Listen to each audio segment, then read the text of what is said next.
Okay, I was gonna record this because I didn't see that I was obviously looking at, yeah, I was looking at a different thread. And also my computer's been acting up, so this video might be a little fucked up at some point.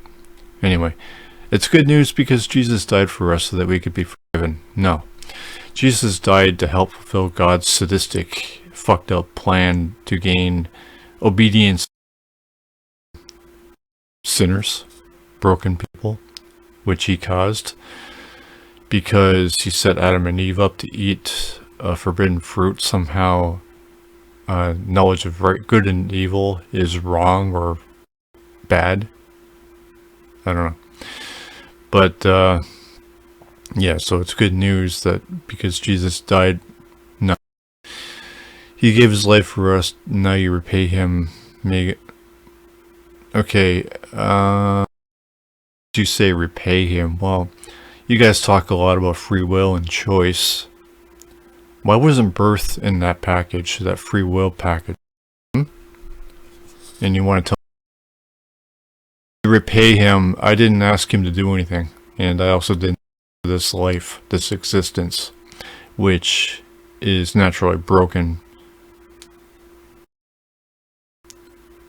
Adam and Eve just believe otherwise, so I'll just say it. What's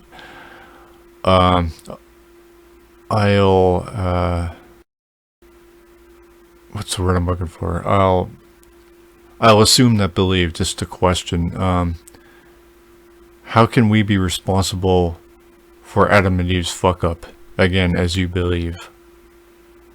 You won't listen to me, so whatever. So, Jesus died for us so that we could be forgiven. There is forgiven. Now, how can heaven be so if sin is only forgiven? And it requires repentance and forgiveness in this life, because this world is fallen, but that means it's not stopped, which means heaven is also doomed to become fallen. So what's the story there? And why would I want to be well, you say repay, or he gave his life for us already. Put that one down. Pay him, may God be with you. What if I don't want to repay him? And why am I obligated to repay him? Why, well, obviously not because of the free will, but the thing is, even if I don't, a decision is made for me. That decision being undesirable. So I asked how it's good news. Okay, it did answer my question, which is very weird because you guys don't like answering questions. It's good news because Jesus died for us so that we could be forgiven. Well, I've already debunked that, so the forgiven word here is the main. It's not saying that sports is bad, it's saying that okay, what did I say here? Okay, why play a game then? That's what I was getting at there. This only means playing sports is against God and that God doesn't care. Put God first. So the game comes second. Now it says put God first, but there is no second. Because that's all that matters. It's playing. That's what I'm getting at. It's not saying that sports is bad, it's saying that you have to put God first over everything, because no, it means nothing else matters. It means you shouldn't even be playing that game, because, well, it's first, which would suggest something is secondary, but no, there is no secondary, not with God, not with this religion. So no, the game would be blasphemous. And what's putting God first? What, he cares about a hockey game? He cares about any sport? What? So you're having fun while worshiping him? How does God feel about it? This religion is entirely and absolutely about God, not you, not us. So no, I don't think he likes us. He doesn't want us to do anything other than serve, worship, devote, whatever. So no, sports would be. You have to put God first over everything. Okay, so how can you even play if God is to come first? That means God comes first before you make any move. Does it not? Because he is the creator of us and he is our... How does that constitute him first? And why do you want to? How does it make you put God first? Like I said before, we don't have a choice in the matter. It's choice. It's our parents' choice, but not ours.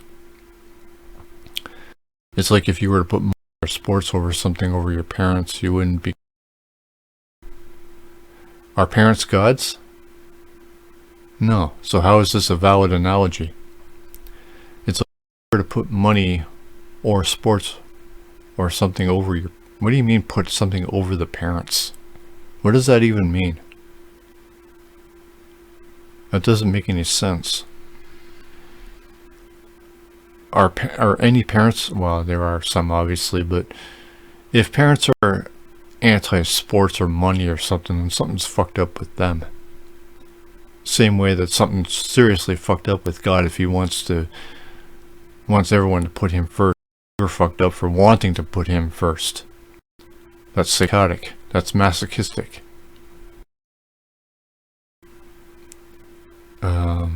Why would you give in to such a... And you can say that he is a creator of us. So that's... so how does that excuse putting everyone in sense of this belief that, you know, putting God first? That's putting it...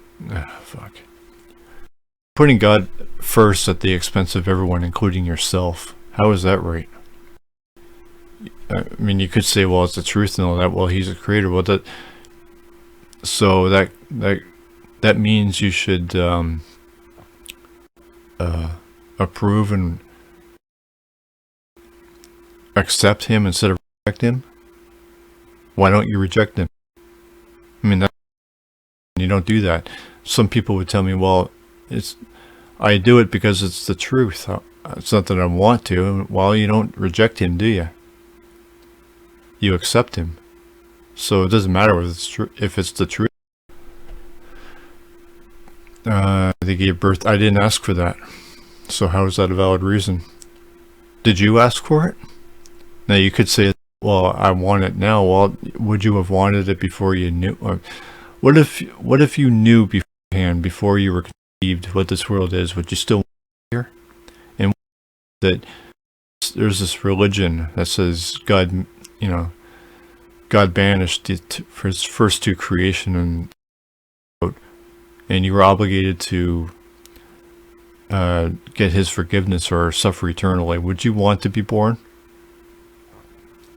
Sports aren't agents. Sports aren't agents, God. It's just, you can't idolize them. And how many people do? And why does God care about idolization? I don't know. You guys are weird.